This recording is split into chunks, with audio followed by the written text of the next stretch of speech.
Welcome back. We're joined today by Daniel Klein. Bem-vindo de volta. Hoje estamos recebendo Daniel Klein, um professor americano de economia da Universidade George Mason, para discutir o universalismo civilizacional conservador liberal de Adam Smith e por que esse modelo pode ser importante para compreender algumas das mudanças e desafios do mundo atual. Então, seja bem-vindo ao programa. Welcome to the program. Obrigado. É uma grande honra estar aqui com vocês. Então, Adam Smith escreveu A Riqueza das Nações em 1776. No próximo ano, em 2026, será o 250º aniversário dessa obra revolucionária.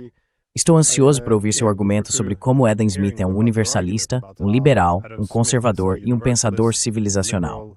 Normalmente fazemos isso mais como uma conversa ou por meio de perguntas, mas eu estava me perguntando se você poderia fazer uma apresentação mais estruturada sobre o que quer dizer com o universalismo civilizacional conservador e liberal de Adam Smith, e como isso difere das leituras mais convencionais de Adam Smith. Thank you, Glenn. I'd be delighted. I work a lot on Adam Smith. Obrigado, Glenn. Ficarei encantado. Trabalho bastante com Adam Smith e estou animado com o 250 graus aniversário, mesmo que ele possa ser ofuscado pela Declaração de Independência. Como veremos, há uma conexão entre esses dois eventos de 1776. Então vou começar pelo universalismo, depois passar ao liberal, em seguida ao conservador e, por fim, ao civilizacionalista. Essa ordem vai do mais geral ao mais particular, ou do mais universalista ao mais circunstancial. Assim temos tanto a universalidade quanto a circunstancialidade em todo o seu sistema de pensamento. Ele é um pensador histórico, teórico e moral extremamente complexo. É um moralista, afinal seu primeiro livro foi A Teoria dos Sentimentos Morais. His first book was The Theory of Moral Sentiments, and that's really the larger umbrella. E é realmente sob esse grande guarda-chuva que a riqueza das nações se encontra. Então, sobre o universalismo, aqui ele fala do espectador imparcial, e o espectador imparcial, no sentido mais elevado do termo, é um observador ou contemplador superconhecedor e universalmente benevolente, basicamente Deus, ou um ser semelhante a Deus. E esse Deus vê toda a história. Ele vê todas as circunstâncias e convenções de tempo e lugar e as leva em conta em seu julgamento moral, ou digamos em seu senso de beleza. Como esse é um ser universalmente benevolente, seu senso de beleza é a bondade moral, é o bem do todo. Portanto, é universal, mas vê os detalhes e ajusta seu julgamento de acordo. Dessa forma, possui a universalidade do monoteísmo benevolente, como o cristianismo.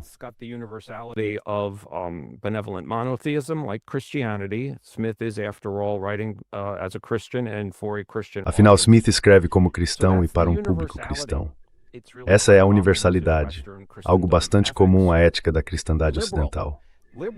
Agora, quanto ao aspecto liberal, ele realmente o desenvolve em A Riqueza das Nações, onde fala de seu principal preceito: permitir que cada homem busque seu próprio interesse, à sua maneira, segundo o plano liberal de igualdade, liberdade e justiça. Ele fazia parte de um grupo de escoceses que primeiro decidiu atribuir a palavra liberal, que era um termo moral antigo, usado há séculos, mas sem um significado político, um sentido político. E este é o primeiro liberal político.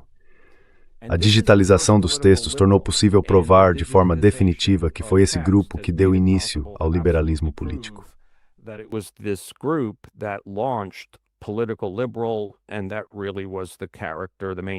E esse realmente era o caráter, o personagem principal do liberalismo 1.0, que pode ser entendido como a principal noção de liberal até Gladstone. A palavra liberal, então, é claro, muda. As palavras são deturpadas e apropriadas de certa forma, e esse é um fato com o qual precisamos lidar. Então ele é um liberal, e o liberalismo dele é uma espécie de orientação de política. Uma presunção a favor de permitir que as pessoas busquem seus próprios interesses à sua maneira, desde que não interfiram nas coisas dos outros. E isso é uma política, uma espécie de presunção de política para a formulação de políticas internas. Este livro parte muito da suposição de uma ordem política estável e funcional. Portanto, ele não está fazendo isso nesse livro. Ele parte da suposição de uma ordem política estável e funcional. stable, functional polity. But he darn well knew that Mas ele sabia muito bem que aquilo era uma grande presunção, ou pressuposição, e que não era algo que se pudesse tomar como certo. Na verdade, uma ordem política estável e funcional era algo relativamente novo na Europa Ocidental e na Grã-Bretanha.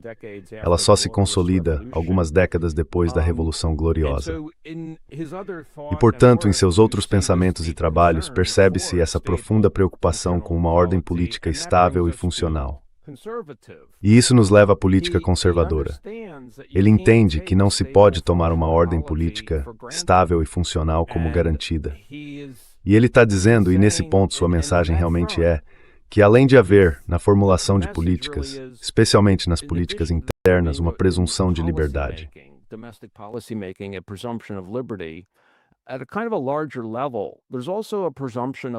Em um nível mais amplo, há também uma presunção do status quo, uma consideração pelo caráter, pelas normas, convenções e tradições de uma comunidade nacional, um senso de nação, um senso de coesão social.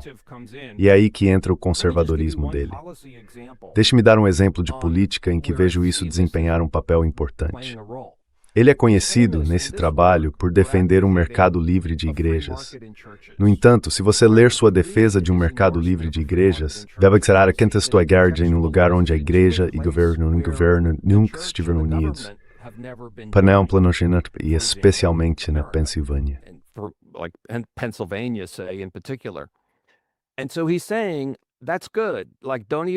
Então ele está dizendo que isso é bom.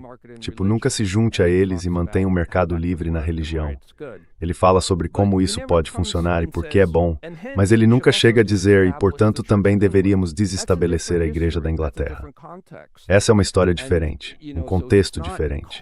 Então ele não está pedindo uma reforma liberal radical das instituições e tradições estabelecidas.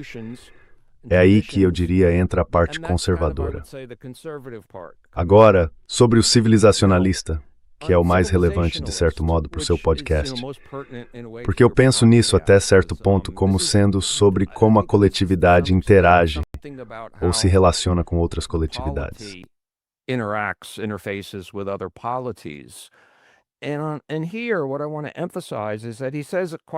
E aqui o que quero enfatizar é que ele fala bastante em A Riqueza das Nações, sobre colonialismo, colônias e assuntos nacionais e internacionais nesse sentido. Há vários momentos realmente anticolonialistas e anti-imperialistas que quero apenas mencionar. Mas, na verdade, antes de entrar nesses pontos em A Riqueza das Nações, já se percebe seu conservadorismo, sua preocupação com a ordem política e a civilização, em suas lições sobre jurisprudência, onde ele apresenta uma ampla teoria da história do desenvolvimento em 4 estados, editores, pastores, agricultura e comércio. Hunters, shepherds, agriculture, commerce. E ele fala sobre como as noções de propriedade, posse, governo e lei, sabe, são formadas ou afetadas por essas estruturas sociais como um todo. Há um universalismo em toda essa questão. Então esse universalismo de fundo, essa espécie de platitude do bem comum, a visão do ponto de vista de Deus, é mantido. Mas ele reconhece que diferentes estruturas sociais, desde quando éramos caçadores-coletores em pequenos grupos, esse é o primeiro estágio, afetam o que entendemos ser o que alguém possui e o que entendemos que significa interferir na posse de alguém. Assim, todas as questões básicas de justiça relacionadas à propriedade e ao contrato são civilizacionais, são convencionais, mas há também uma lei natural por trás de tudo isso. But there's also a law of nature behind it all. So that's just to say that he actually has that feeling. Isso é só para dizer que ele realmente tem esse sentimento aqui, sobre o qual pretendia escrever um livro. Ele anunciou isso em 1759, mas infelizmente nunca chegou a fazê-lo. O que temos são apenas as anotações de aula de seus alunos na disciplina de jurisprudência. Então, em A Riqueza das Nações, deixe-me destacar esses principais momentos. Antes de tudo, há um parágrafo notável em que ele diz que propor que a Grã-Bretanha conceda total independência às suas colônias, e basicamente as deixe ir, é algo que nunca esperaríamos que os governantes fizessem. Mas, na verdade, seria uma boa coisa a se fazer. but actually it would be a good thing to do. So he has this paragraph where he says, I know it sounds utopian, but Ele tem um parágrafo em que diz: Eu sei que sou utópico, mas na verdade seria algo bom se a Grã-Bretanha abrisse mão do controle sobre suas colônias e as deixasse fazer suas próprias leis, declarar guerra e paz por conta própria. Basicamente, seguir seu próprio caminho. Ele realmente diz isso abertamente. Então, é um apoio claro à ideia de abrir mão das colônias e da Companhia das Índias Orientais.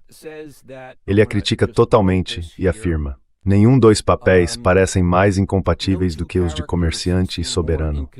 Se o espírito mercantil da Companhia Inglesa das Índias Orientais os torna péssimos soberanos, o espírito de soberania parece tê-los tornado igualmente maus comerciantes.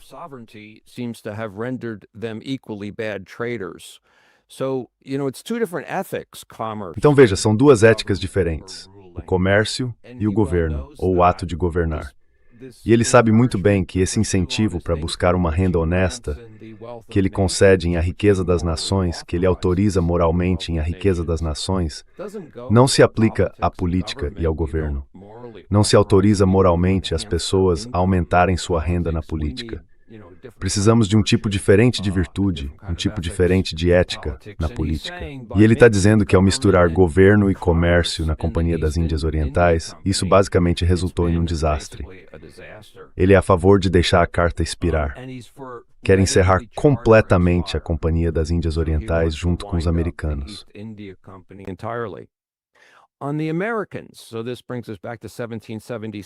Então isso nos leva de volta a 1776. Ele argumenta, na minha opinião, basicamente que devemos deixá-los ir, como se estivesse dizendo aos seus compatriotas britânicos, devemos simplesmente deixá-los ir.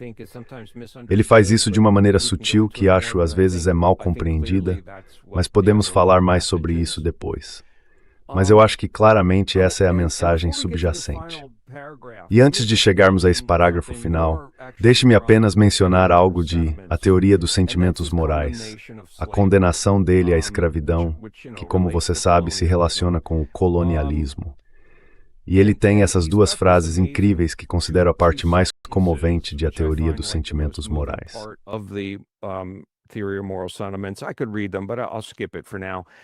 Eu poderia lê-los, mas vou deixar para depois. Só acho que isso deveria ser mencionado. Na verdade, isso é de 1759, e essas frases foram citadas por pessoas do movimento abolicionista. Elas foram influentes. Faziam parte do que era realmente uma tradição de Glasgow, uma tradição de professores de Glasgow, de se opor e denunciar a escravidão. Então há isto. Finalmente, esse é o meu último ponto. Esse parágrafo notável que Jeff Sachs costuma citar, acho que talvez no seu programa e em The Duran e outros já o destacaram. Vale muito a pena analisá-lo com algum detalhe. Então vou parar por aqui, talvez possamos retomar a partir daí.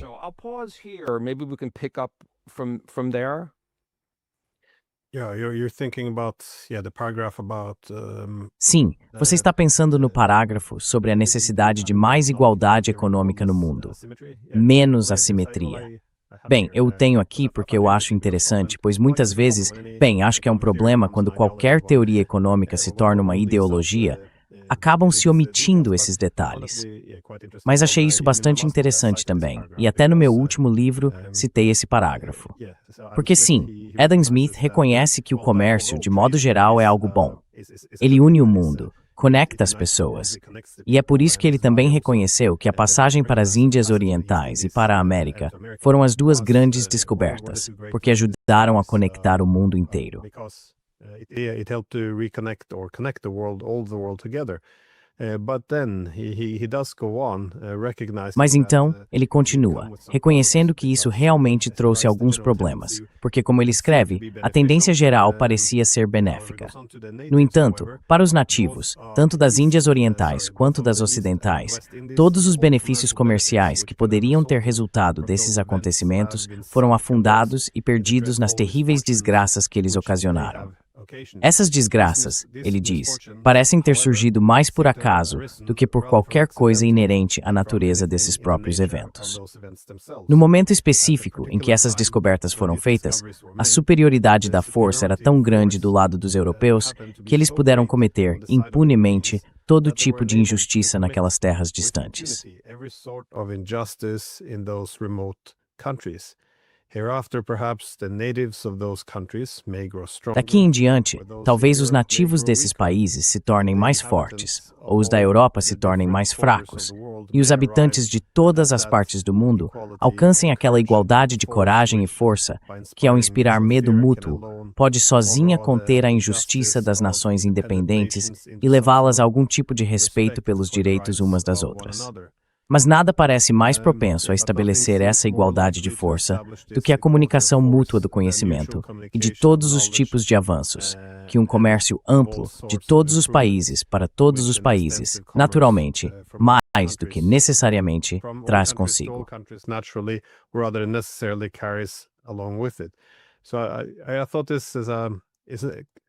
Achei esse parágrafo extraordinário, porque ele reconhece que o mundo se unir deveria ser algo positivo.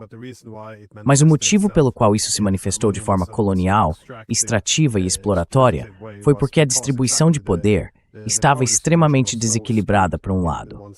Ao mesmo tempo, embora essa conectividade tenha destruído muitas sociedades, ela também criou os mecanismos para disseminar tecnologia e riqueza.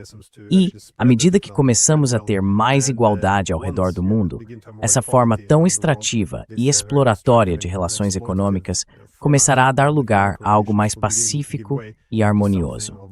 Cito isso no meu livro como uma alternativa, pelo menos, ao pouco de pânico que vemos agora no Ocidente político, porque muitas vezes presumimos que o fim de uma hegemonia política ou econômica levará ao desastre, especificamente o declínio da hegemonia econômica dos Estados Unidos.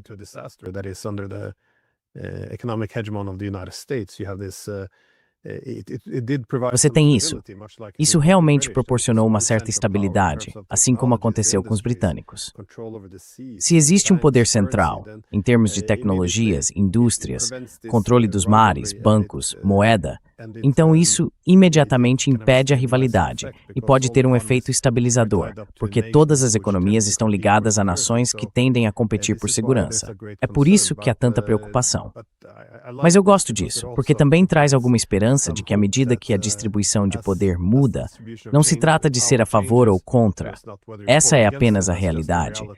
Pode haver relações econômicas e políticas mais benignas entre os Estados. Não tenho certeza se você gostaria de acrescentar algo a este parágrafo extraordinário.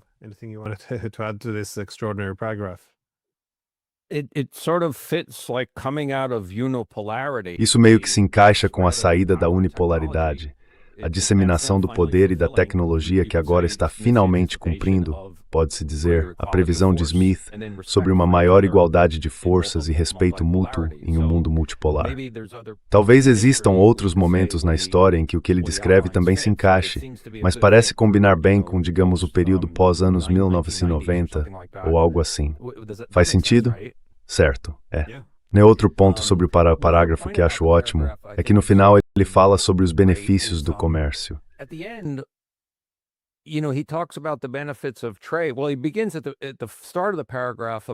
Bem, ele começa no início do parágrafo falando apenas sobre ajudar uns aos outros.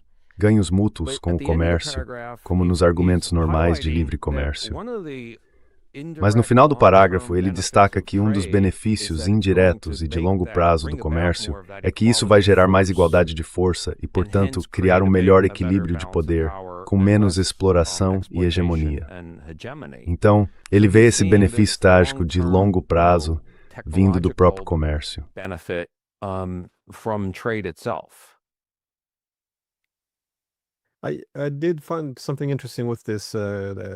Ainda assim, encontrei algo interessante nesse conceito, o universalismo liberal, conservador e civilizacionalista de Adam Smith. É claro que há algumas tensões dentro dele, na verdade duas principais. Existe a tensão entre conservadorismo e liberalismo e também entre universalismo e civilizacionalismo.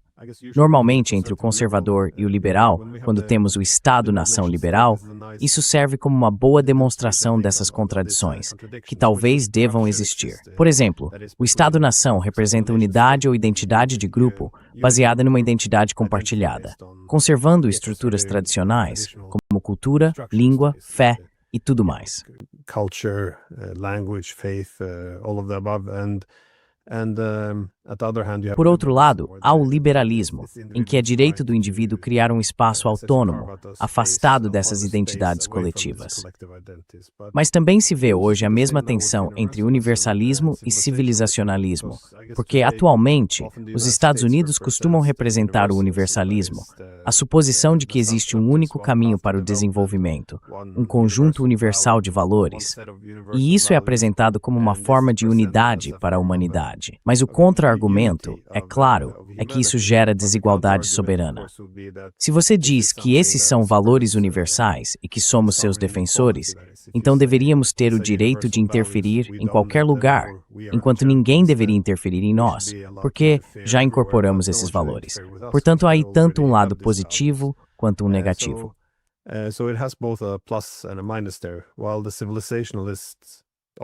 Enquanto os civilizacionalistas, agora frequentemente representados de forma mais enfática pela China, defendem que nenhuma civilização deve dizer à outra como se desenvolver, a força do mundo estaria nesse pluralismo, o que faz muito sentido. Se houver uma crise, você quer esse pluralismo. Ele também permite absorver melhor os choques. Mas, novamente, isso também é visto como uma posição anti-hegemônica. A ideia de que o Estado líder não deve se apresentar como porta-voz de outras civilizações. É claro que se pode argumentar que isso levaria a menos pontos em comum entre os seres humanos. Portanto, ambos os lados têm seus argumentos, suas forças e fraquezas. Eu gostaria de saber se você poderia falar um pouco sobre isso, como Smith, em especial, concilia as tensões entre conservadorismo, liberalismo, universalismo e civilizacionalismo.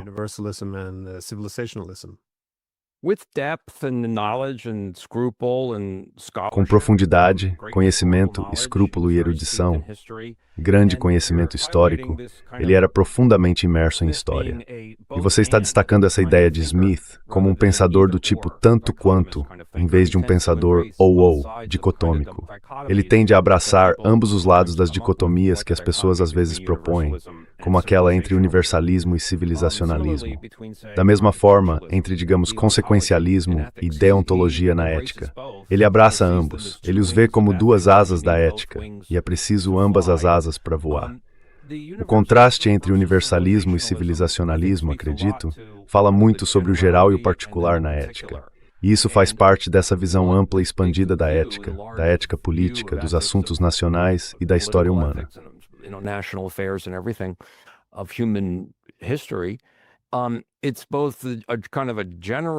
É ao mesmo tempo uma visão generalista, mas com o entendimento de que em circunstâncias específicas ela deve se manifestar de forma diferente. O que é certo e errado pode variar. Às vezes é certo fazer isso e às vezes é errado fazer isso, mas tudo está integrado em alguma noção de benevolência universal. Portanto, ainda há uma afirmação de uma bondade universalista, mesmo que reconheçamos que ela deva se manifestar de maneiras distintas. As divergências. Quando as pessoas reclamam do universalismo que se ouve de Bruxelas ou de outros como os chamados neocons, acho que o que realmente estamos contestando não é o universalismo em si, mas a interpretação deles sobre o que a bondade universal realmente implica ou sustenta.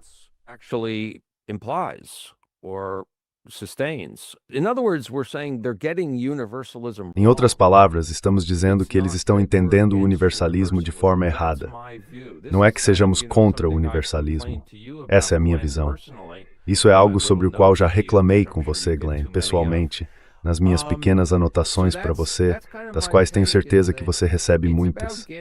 Então essa é mais ou menos a minha posição. Não podemos escapar das platitudes sobre o bem do todo, de Deus e do universalismo. E por isso, vamos discutir sobre qual é a interpretação correta dessas coisas. Essa é a maneira de abordar o assunto, não que sejamos contra o universalismo. Esse é o ponto principal. E isso remonta, você sabe, a Hugo Grotius, em O Direito da Guerra e da Paz, onde ele tenta falar sobre uma lei universal da natureza para os direitos da guerra e da paz.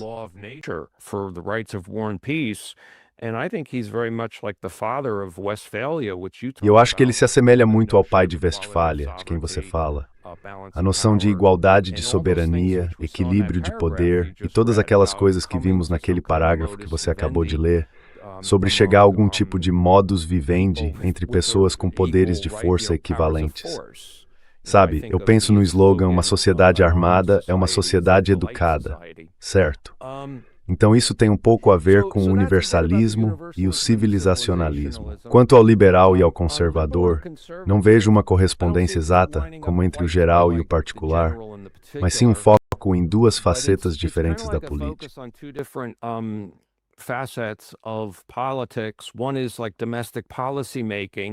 Um aspecto é a formulação de políticas domésticas. E você falou sobre o indivíduo. Respeitar o direito do indivíduo de usar sua propriedade, sua pessoa, e de se engajar em associações voluntárias como achar adequado, desde que não interfira nesses mesmos direitos de outros.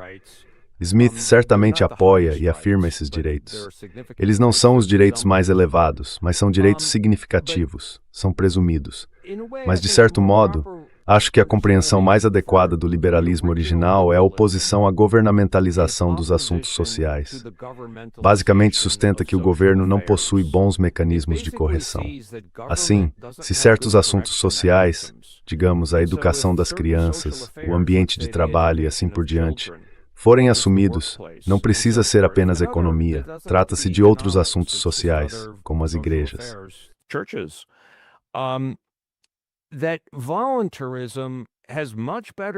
Esse voluntarismo tem mecanismos de correção muito melhores. Portanto, estamos preocupados com o bem do todo. Queremos que os assuntos sociais se corrijam, que se autocorrijam. Quais são os mecanismos de correção? Eles são muito melhores em assuntos voluntários, onde as pessoas basicamente podem decidir se retirar ou deixar de participar, do que no governo, que é basicamente definido, como Weber e muitos outros disseram, pelo monopólio da coerção. E isso pode realmente dar errado. Ele tem mecanismos de correção muito fracos. Assim, o liberalismo original de Smith, que é muito diferente, sabe, do liberalismo moderno do estado de bem-estar social do século XX de esquerda, é, na minha visão, uma mudança total de terminologia. O liberalismo original de Smith trata de não governamentalizar os assuntos sociais.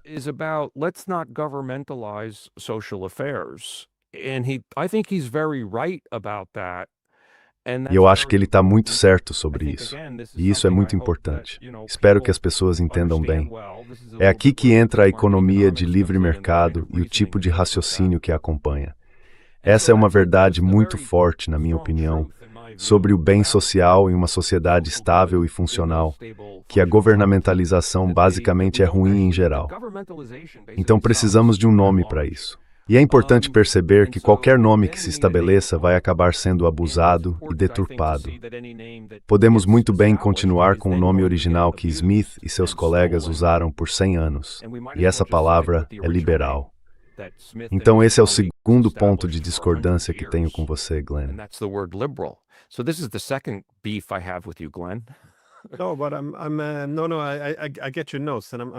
Não, mas eu... Não. Eu entendo suas observações. E fico feliz que você tenha trazido essa questão comigo, porque muitas vezes ela gira em torno da ideia do que o liberalismo realmente significa. Então, sim, eu queria saber se você poderia desenvolver isso um pouco mais, porque parece que o liberalismo tem algumas contradições internas. Antes, você mencionou que muitos liberais queriam abrir mão das colônias, por exemplo. Mas vimos que, no século XIX, muitos liberais se dividiram sobre essa questão.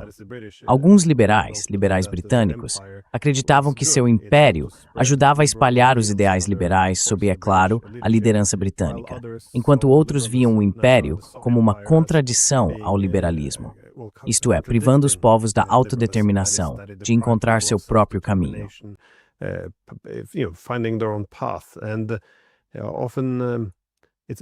Costuma-se dizer que o liberalismo tem uma contradição interna, porque, por um lado, ele se baseia na ideia de que cada pessoa tem uma noção diferente do que é uma vida boa, o seu próprio caminho, e, claro, que todos devem ter sua própria soberania. Mas, ao mesmo tempo, ele também carrega uma suposição de universalismo, de que todos estamos unidos por algo em comum, desenvolvendo-nos ao longo de um caminho semelhante, o que muitas vezes acaba anulando a primeira ideia. Em outras palavras, é por isso que um império pode ser visto como algo positivo. Isso não aparece apenas no século XIX. Vemos isso hoje, quando as pessoas discutem a favor ou contra a hegemonia liberal. Vemos liberais indo nos dois sentidos. Alguns argumentam que, obviamente, o mundo sob a dominação dos Estados Unidos, ou do Ocidente político, estaria em melhor posição para promover os valores da democracia liberal.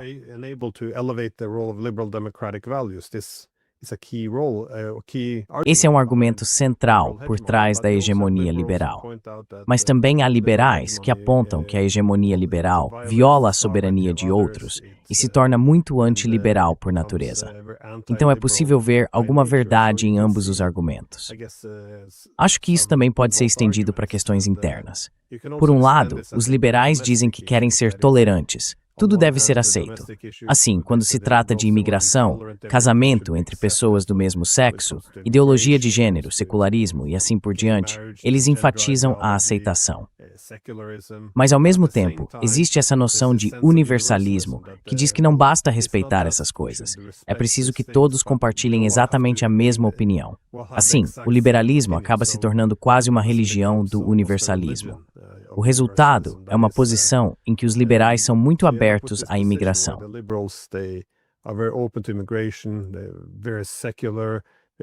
Eles são muito seculares, a tal ponto que não querem nem religião na sociedade, nem a ideologia de gênero. Mas todos têm que pensar da mesma forma.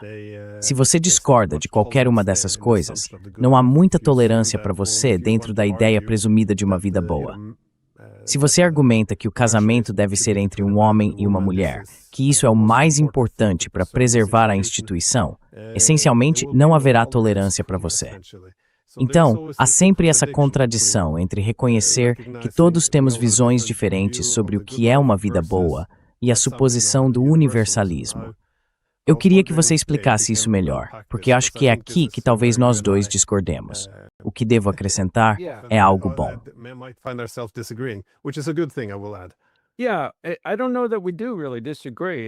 Eu não sei se realmente discordamos. Quer dizer, nós discordamos, mas talvez a discordância seja mais sobre como usamos certas palavras e não tanto sobre o que essas palavras, depois que esclarecemos seus significados, realmente representam. Então não tenho certeza se discordamos tanto assim. Deixe-me dizer primeiro que, bem, você pergunta, isso nos leva à questão do que o liberalismo realmente significa. O liberalismo tem muitos significados, é polissêmico. E isso é o que geralmente acontece com palavras muito centrais e importantes em uma cultura ou civilização. Se você observar palavras como justiça, direitos, liberdade e assim por diante, todas têm muitos significados.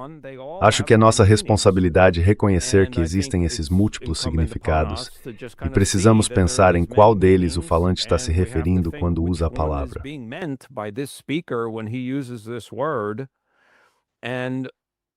E sabe, siga com isso. Agora podemos ter certa preferência por determinados significados. E veja, nosso vocabulário passivo é diferente do nosso vocabulário ativo. Então eu não chamaria alguém como Paul Krugman de liberal, porque entendo o que outras pessoas querem dizer quando chamam de liberal, mas eu não chamo assim.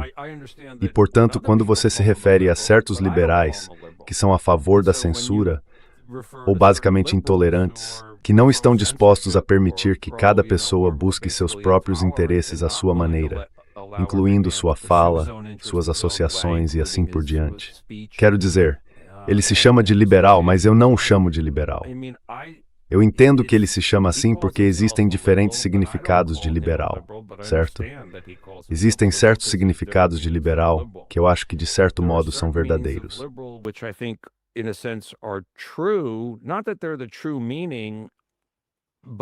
Não que eles sejam o verdadeiro significado, mas que são fiéis à natureza, são fiéis ao mundo, ao universo. Então existem significados mais verdadeiros e mais falsos. Semântica, pode-se dizer. Quero dizer, as coisas que são significadas no meu sentido de liberal, eu simplesmente acho que são verdadeiras. É por isso que acredito nelas. Portanto, há diferentes significados. E o significado mudou de tal forma que, no final do século XIX, o Partido Liberal na Grã-Bretanha basicamente mudou de caráter, como aconteceu com grande parte da política, e entrou no século XX. E então, pessoas que eram a favor da estatização dos assuntos sociais passaram a se chamar liberais. Isso ganhou força com o FDR nos Estados Unidos, depois com a América do Norte fazendo o mesmo, e então reexportando esse novo sentido de liberal. Re-exporting that kind of new sense of liberal, having started with the British Liberal Party, which then went... Tendo começado com o Partido Liberal Britânico, que depois deixou de existir quando o Partido Trabalhista o substituiu, acabamos tendo com o tempo diferentes significados para a palavra liberal. Agora você diz que o liberalismo é autocontraditório. Isso é, novamente, algo com que é preciso se acostumar. Quero dizer, todo governo é autocontraditório. Há todo tipo de inconsistências e confusões aí. Então veja, eu concordo que às vezes é difícil dizer o que é certo, e quando se deve abrir uma exceção ao princípio de permitir que cada pessoa busque seus próprios interesses à sua maneira. Às vezes, não se deve permitir isso.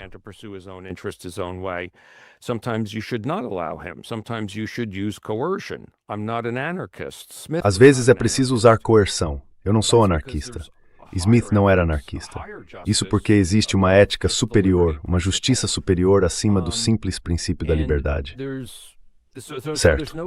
E, portanto, não há uma fórmula simples. E isso, novamente, é algo com que precisamos nos acostumar.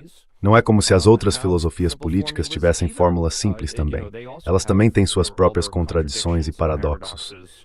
Veja a justiça social. Veja qual uma das outras expressões ou rótulos que são usados.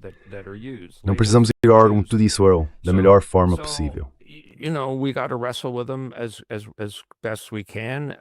But I just think that the idea of... Mas, novamente, eu só acho que a ideia de, sabe, esse princípio básico de deixar as pessoas fazerem o que quiserem com o que é delas, isto é, sua própria pessoa, sua propriedade, suas promessas, sua associação voluntária com os outros, esse princípio é simplesmente tão importante e tão central para a civilização ocidental. Na minha visão, ele precisa de um nome. E o nome que foi realmente dado a ele uma vez que foi devidamente formulado, o que, na minha opinião e na de Smith, só aconteceu de fato nos séculos XVII ou XVIII, foi liberal. E é uma ideia extremamente importante, ela precisa ter um nome. E se você não quiser chamá-la de liberal, como você quer chamá-la, esse é, na verdade, o meu principal desafio para você.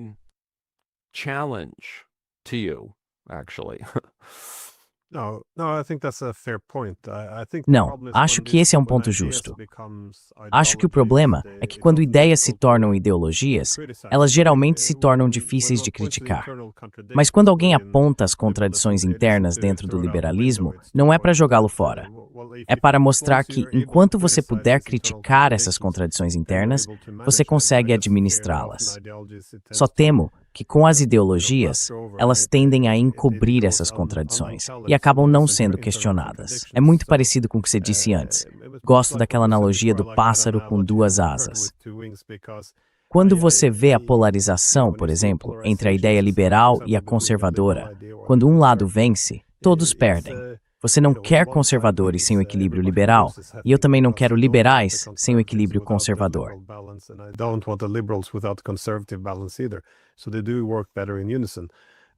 Então eles realmente funcionam melhor em uníssono. Mas eu fico me perguntando, você vê esse problema quando as ideias se transformam em política? Você acha que isso também é um problema no liberalismo econômico? Porque você mencionou que as pessoas deveriam poder possuir suas próprias coisas, e eu acho que sim, isso faz sentido. Mas se olharmos para o início do século XIX, quando o capitalismo começa a florescer, o comércio livre, ou a ausência de intervenção do governo, era visto como algo essencial e aliado do liberalismo. Os mercados livres conquistam mais dependência e liberdade em relação ao governo.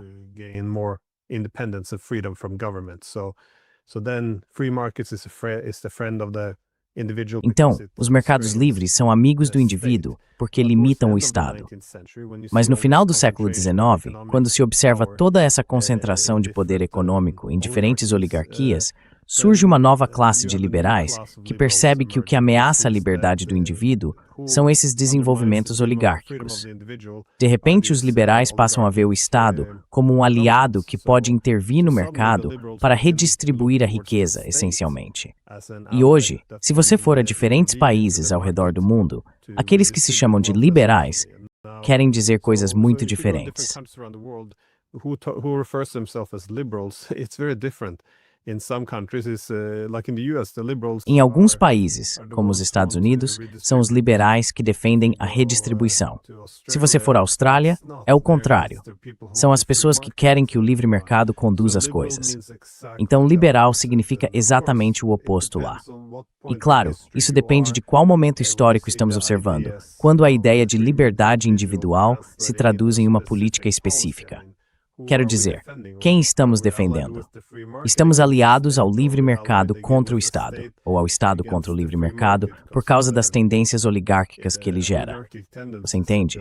Esse é o problema, que as ideias simplesmente precisam ser articuladas na forma da política, ou...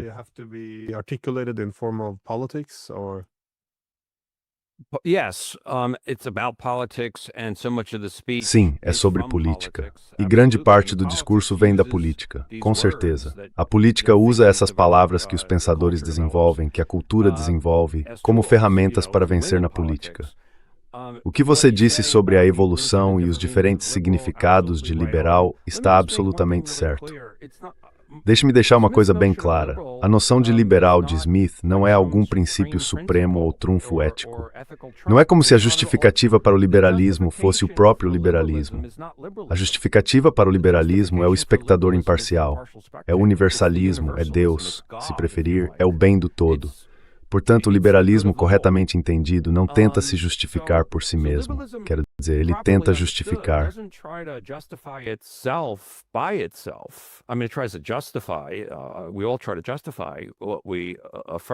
Todos nós tentamos justificar o que afirmamos, mas a justificativa não é a mesma coisa que o que está sendo afirmado.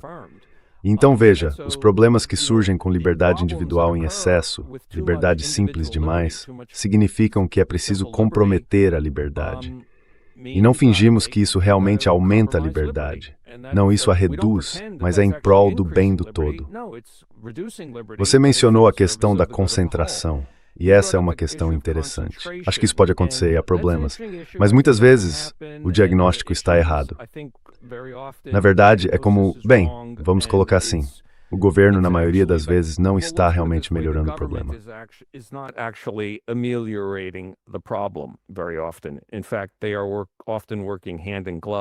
Na verdade, eles costumam trabalhar lado a lado, o governo e os grandes atores do mercado, as grandes empresas e assim por diante. É assim que as coisas geralmente acontecem. Vemos muito disso com o corporativismo, a espécie de cleptocracia de Bruxelas e por aí vai. E o Partido Verde, por exemplo, o complexo industrial militar. Então, sabe, podemos discutir sobre quanta liberdade devemos permitir em certos setores que parecem ser concentrados. Mas talvez um exemplo melhor, ou eu diria um bom exemplo, seja a imigração, porque no caso da imigração, eu sinto que as fronteiras abertas são, na verdade, a posição libertária.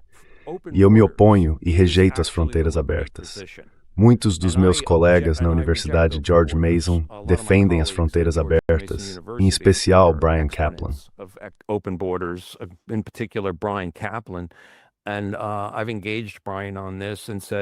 E eu conversei com o Bryan sobre isso e disse que precisamos rejeitar as fronteiras abertas, não em nome da liberdade, ou pelo menos não da liberdade direta, mas em nome do bem coletivo, porque isso remete a uma ordem política estável e funcional, que é a pressuposição de toda essa orientação de política liberal.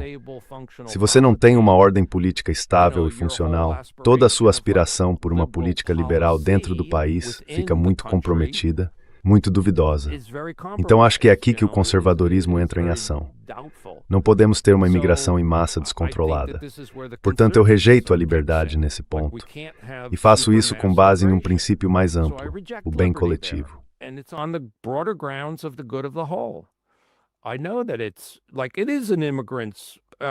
Eu sei que, de certo modo, é um direito do imigrante simplesmente cruzar uma fronteira. Ele não está mexendo nas coisas de ninguém, segundo a minha visão estritamente jurisprudencial sobre a propriedade e as promessas de uma pessoa, que está muito novamente na tradição de Adam Smith e Hugo Grotius. Então, sim, temos esses problemas e contradições. Toda orientação ou filosofia política tem. Devemos ser capazes de discordar de forma civilizada e respeitar tudo isso. E, de modo geral, sabe, eu estou muito preocupado, assim como você, Glenn, com, digamos, a censura. Quero dizer, você fala sobre censura de forma muito consistente, muito fervorosa e corajosa.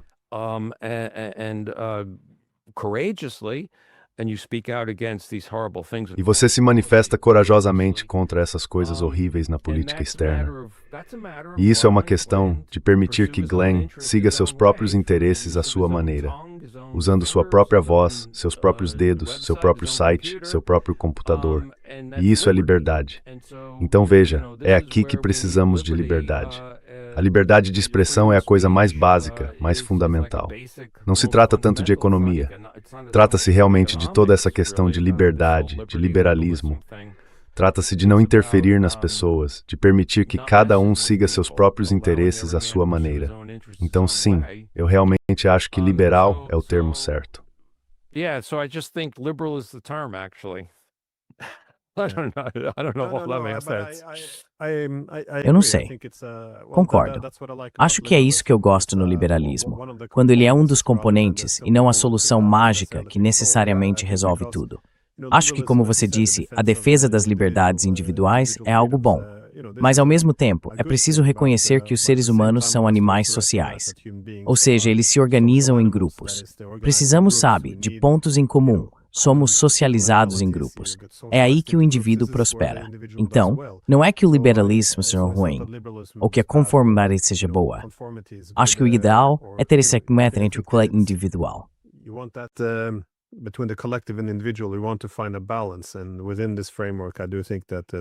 E dentro desse contexto, eu realmente acho que o liberalismo é uma das principais forças e conquistas da civilização ocidental. Bem, quanto aos governos redistribuírem, não discordo disso, embora eu ache que eles geralmente fazem um trabalho muito ruim.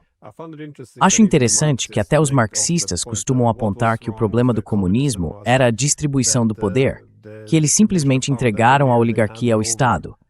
Ou seja, não a dissolveram por meio da descentralização, apenas transformaram o Estado na nova oligarquia.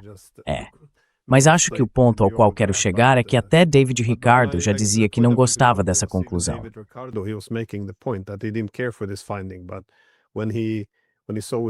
Mas quando ele percebeu que a cada nova inovação tecnológica, a produtividade e a receita aumentavam, ele entendeu que uma parte cada vez maior disso iria para o capital. Assim, com o tempo, você quase inevitavelmente acabaria com uma concentração maior de riqueza. E isso se vê com todas as tecnologias desde então. Quem possui as plataformas digitais, os Zuckerbergs e os Bezoses, são absurdamente ricos enquanto o trabalho é comprimido. Então, novamente, isso vem de Ricardo. Não é um argumento marxista. Não que eu seja marxista, mas estou apenas dizendo que essa distribuição de poder é um problema. Mas, de novo, não acho que o governo esteja fazendo um bom trabalho de redistribuição. E eu também vejo a União Europeia como uma monstruosidade de governo, no entanto.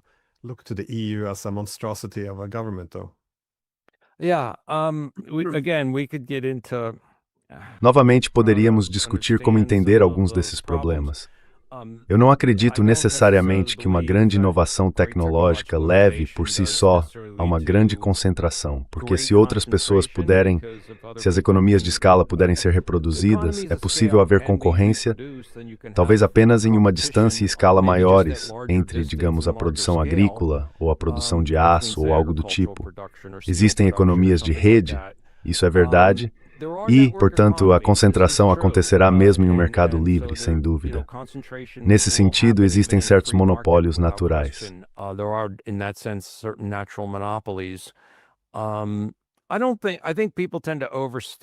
Eu não acho, bem, acho que as pessoas tendem a exagerar o poder da livre concorrência para reduzir esse tipo de concentração.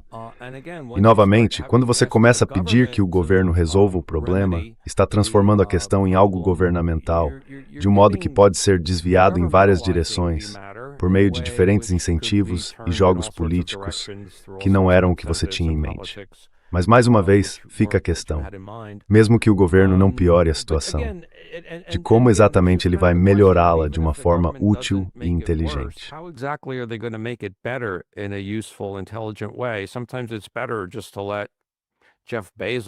Às vezes, é melhor simplesmente deixar o Jeff Bezos ser o Jeff Bezos. E eu tenho problemas com Jeff Bezos. Não me entenda mal. Mas isso tem mais a ver com sua atividade política do que com a Amazon em si. Quero dizer, convenhamos, a Amazon tem sido uma bênção incrível para os consumidores comuns. Não vamos reclamar demais das eficiências e economias que o tamanho pode proporcionar a todos nós. O mesmo vale para o petróleo e para tudo mais na história. Isso faz parte do poder impressionante do mercado, especialmente do mercado livre. Então não sei, é tudo complicado. So it's all complicated. Well, that being said, Bem, dito isso, é bom que nem sempre concordemos. Acho que Walter Lippmann, em seu livro de 1922, Public Opinion, escreveu que quando todos pensam da mesma forma, ninguém pensa muito. Acho que isso foi repetido ou reformulado pelo próprio Orwell. Mas, de qualquer forma, acho que isso também é o que é necessário para o liberalismo sobreviver. Não tratá-lo como uma solução universal. Enfim, muito obrigado. Coisa fascinante. Onde as pessoas podem encontrar o seu trabalho?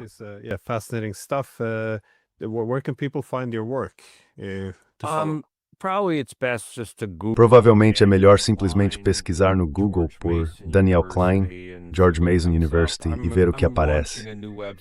Em breve lançarei um novo site, mas esse provavelmente é o melhor conselho por enquanto. Muito obrigado. Obrigado. Thanks a lot. Thank you.